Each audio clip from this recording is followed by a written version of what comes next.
पिछले वीडियो में अपन ने मैग्नेटिक फील्ड में चार्ज का पाथ एनालाइज किया था।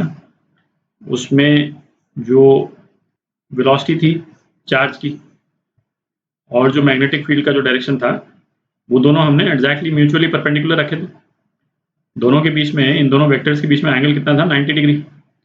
और हमने देखा था प्योर सर्कुलर मोशन होता है यदि इस तरह से चार्ज मूव करता है मैग्नेटिक फील्ड में तो सर्कुलर मोशन होता है।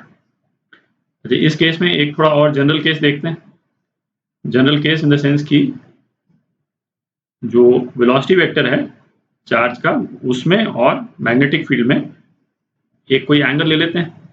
ठीक है, तो यहाँ पे हमने क्या किया कि मैग्नेटिक फील्ड जो है वो एंटायरली एक्स डायरेक्शन में है ना, ये है मैग्नेटिक फील्ड। और जो वेलोसिटी वेक्टर है उसके एक्स और वाई कंपोनेंट हैं केवल। ठीक है, तो ये एक्स वाई प्लेन में है, जेड डायरेक्शन में वेलोसिटी का कोई कंपोनेंट नहीं है। ठीक है, इसको नोट कर लें। तो वेलोसिटी यदि हम लिखेंगे तो इस टाइप से लिख देंगे, चार्ज की वेलोसिटी, पॉजिटिव चार्ज है ना, चार्ज की वेलोसिटी एक्स डायरेक्शन में और वाई डायरेक्शन में। ठीक है, अच्छा, तो अब हमको चार्ज का मोशन एनालाइज करना है। तो ऐसे करते हैं, इस वेलोसिटी को, वेलोसिटी के जो दोनों कंपोनेंट हैं उसको अलग अलग डिपिक्ट कर देते हैं और सेपरेटली एनालाइज कर लेंगे मोशन, है ना, इंडिपेंडेंटली एक दूसरे के। और फिर मोशन को कंबाइन करके देखेंगे कि रिजल्टेंट मोशन किस तरह से आता है। तो इस वेलोसिटी को मैं इसके जो दोनों कंपोनेंट है उसको डिपिक्ट कर देते हैं। ये वाई कंपोनेंट हो गया और ये वेलोसिटी का एक्स कंपोनेंट हो गया। ठीक है, ये वाई कंपोनेंट जो है वो मैग्नेटिक फील्ड के कंप्लीटली परपेंडिकुलर है। ठीक है, हम ऐसा करते हैं कि इस सिचुएशन को यदि हम यहाँ से देखें, ठीक है, और अभी हम केवल वाई कंपोनेंट को कंसिडर करने, एनालाइज करने के लिए, तो इस सिचुएशन को यहाँ से हम देखें तो हमको क्या नजर आएगा, एक अलग से डायग्राम बना लेते हैं। तो यदि इस तरफ से हम देखते हैं तो चार्ज के वेलोसिटी का वाई कंपोनेंट जो है वो इस टाइप से नजर आएगा हमको। ठीक है, ये वाई एक्सिस हो गया यू, और ये जेड एक्सिस। ठीक है, और ये नेगेटिव जेड एक्सिस है और ये नेगेटिव वाई एक्सिस है ना, इस टाइप से नजर आएगा। और यहाँ पे चूंकि हम मैग्नेटिक फील्ड के मतलब थ्रू हम देख रहे हैं तो इस वाले पेज पे मैग्नेटिक फील्ड का डायरेक्शन क्या है, पेज के बाहर आ रही है मैग्नेटिक फील्ड। ठीक, तो ये सिचुएशन ऐसी है जिसमें चार्ज की वेलोसिटी मैग्नेटिक फील्ड के कंप्लीटली परपेंडिकुलर है। तो राइट हैंड थंब रूल यदि हम लगाएं तो फोर्स का डायरेक्शन क्या आएगा, फोर्स का डायरेक्शन इस डायरेक्शन में आएगा फोर्स। ठीक है, इस डायरेक्शन में आएगा तो हमको मालूम है कि एक ये चार्ज का सर्कुलर मोशन हो जाएगा इस तरह से। उस सर्कुलर मोशन को बना देते हैं एक बार। इस तरफ से देखेंगे तो चार्ज जो है वो इस तरह से सर्कुलर मोशन करता नजर आएगा। ठीक है, वेलोसिटी वी वाई से, और ये वी वाई वेलोसिटी ये तो चेंज होगी नहीं, ये तो अपन देख चुके हैं पहले, है ना। परपेंडिकुलर कंपोनेंट की वेलोसिटी मैग्नेटिक फील्ड जो है वो चेंज नहीं कर सकता है। ये मैग्नेटिक फील्ड का डायरेक्शन है बी। अच्छा, अब चार्ज का मास यदि m है तो ये अपन ने पहले भी देखा था, ये सर्कुलर मोशन करेगा तो इसको इतना सेंटीमीटर फोर्स चाहिए, रेडियस जो है वो ये है इस सर्कल का। ठीक है, और सेंटीमीटर फोर्स क्या प्रोवाइड करेगा, ये मैग्नेटिक फील्ड जो फोर्स लगाता है क्यू वी वाई। ठीक है, ये वाई कंपोनेंट है, इसी पे लग रहा है, इंटू बी। बी लिख देते हैं क्योंकि, है ना, बी एक्स नहीं लिख रहे हैं, मैंने अंडरस्टूड है इसका सारा कंपोनेंट जो है एक्स ही डायरेक्शन में है तो इसको मैं बी लिख रहा हूँ केवल, और ये एम वी वाई है। ठीक है, तो पहला तो हो गया रेडियस, रेडियस कितना हो गया M V Y by Q B. ये रिजल्ट तो अपन पहले निकाल चुके हैं। ठीक है, अच्छा, अब इस मोशन की, सर्कुलर मोशन की एंगुलर वेलोसिटी भी निकाल देते हैं। ठीक है, एंगुलर वेलोसिटी यदि आप देखें तो कितनी होगी, V Y is equal to omega R. ठीक है, तो वी वाई की वैल्यू यहाँ पे डाल दें, ओमेगा कितना आ जाएगा, ओमेगा आ जाएगा आपका क्यू बी बाई एम। ठीक, तो इस सर्कुलर मोशन की एंगुलर वेलोसिटी जो है वो क्यू बी बाई एम है। ठीक, अच्छा फिर हम इस सर्कुलर मोशन का टाइम पीरियड भी निकाल सकते हैं, क्योंकि ओमेगा कितना होता है 2 पाई बाई टी। तो टाइम पीरियड क्या हो गया इस सर्कुलर मोशन का, इसका टाइम पीरियड हो गया 2 पाई एम बाई क्यू बी। ठीक है, ये टाइम पीरियड हो गया।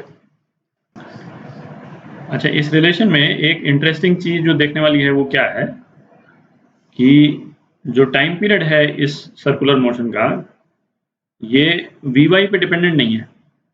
इस टाइम पीरियड में वी वाई का कोई कंपोनेंट नहीं है, ये एंटायरली डिपेंडेंट है मास, चार्ज और मैग्नेटिक फील्ड। वी वाई ये डिसाइड नहीं करता है कि सर्कुलर मोशन का टाइम पीरियड क्या होगा, है ना। ये एक इंटरेस्टिंग रिजल्ट है और इसको एक 2-3 वीडियो आगे अपन साइक्लोट्रॉन पढ़ेंगे, तो इस रिजल्ट को वो यूज करते हैं साइक्लोट्रॉन को डिजाइन करने के लिए। ठीक है, तो ये इंपॉर्टेंट रिजल्ट है। अच्छा, तो ये रिजल्ट्स अपन ने निकाले केवल वी वाई कॉम्पोनेंट जो था वेलोसिटी का, उसको एनालाइज करते हुए।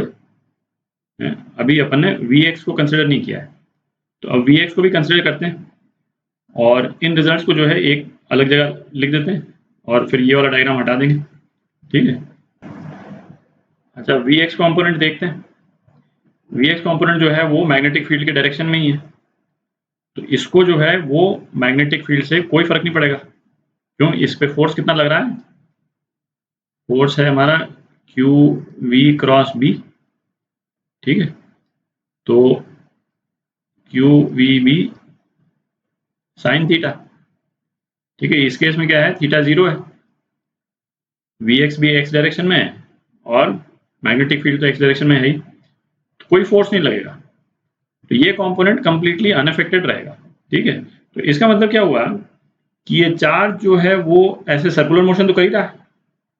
ठीक है, ऐसे सर्कुलर मोशन कर रहा है, बट इस वी एक्स के कारण ये धीरे धीरे इसका जो सर्कुलर मोशन है ना वो आगे बढ़ता जा रहा है, देख रहा है। तो ये वाला जो पाथ है बिल्कुल आप विजुलाइज कर सकते हैं, जैसे किसी स्प्रिंग को हम ऐसे करके खींच दें, वो जो स्प्रिंग का जो शेप आता है ना, क्योंकि उसको बनाने की मैं कोशिश करता हूँ, क्योंकि उसको है ना, बट आप विजुलाइज कर सकते हैं उसको, वो कुछ इस टाइप का शेप बन जाएगा।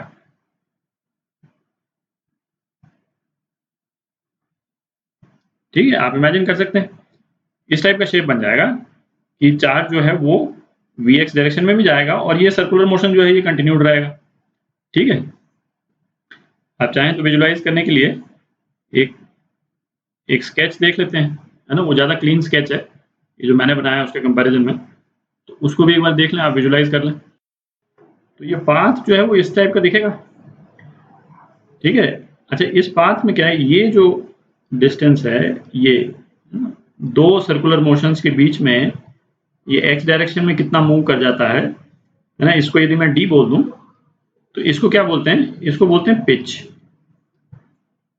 ठीक है, तो ये पिच कितना हो गया, डी ये जो डिस्टेंस है D is equal to pitch है, तो डी कितना हो गया V X into time period. भाई ये जो टाइम पीरियड अभी अपन ने निकाला है कि नहीं, तो पिच जो है V X into time period हो जाता है। तो टाइम पीरियड की वैल्यू यदि हम डाल दें तो पिच कितना हो गया 2 पाई एम बाई क्यू बी, ये टाइम पीरियड हो गया इंटू वी एक्स। ठीक, ये भी एक नोट करने वाला रिजल्ट है, इसको हेलिकल पाथ बोलते हैं, ये जो अपन ने ऊपर लिखा है ना, ये वर्ड है हेलिक्स या हेलिकल पाथ बोलते हैं इसको। ठीक है, अच्छा अब क्या, अपने को जैसे किसी एक स्पेसिफिक टाइम टी पे, है ना, जैसे T is equal to suppose T naught, है ना, या कोई भी जनरल टाइम टी पे पार्टिकल की वेलोसिटी और पोजीशन दोनों निकालने आने चाहिए। तो पार्टिकल की वेलोसिटी जो है वो चूंकि उसके डायरेक्शन जो है वो कॉन्टिन्यूसली चेंज हो रहे हैं, है कि नहीं, और पोजीशन ऑब्वियसली चेंज हो रही, तो पोजीशन के लिए अपने को एक्स वाई और जेड कोऑर्डिनेट निकालना आना चाहिए। ठीक है, वो पार्टिकल यहाँ पे है या यहाँ है या कहाँ पे है पार्टिकल, है ना, टाइम टी नॉट के बाद में, और दूसरा जो है उस पार्टिकल का वेलोसिटी का x कंपोनेंट, y कंपोनेंट और z कंपोनेंट क्या होगा ये निकालना आना चाहिए। ठीक है, तो इसको करते हैं। तो नेक्स्ट वीडियो में ये अपन ये निकालेंगे। ठीक है।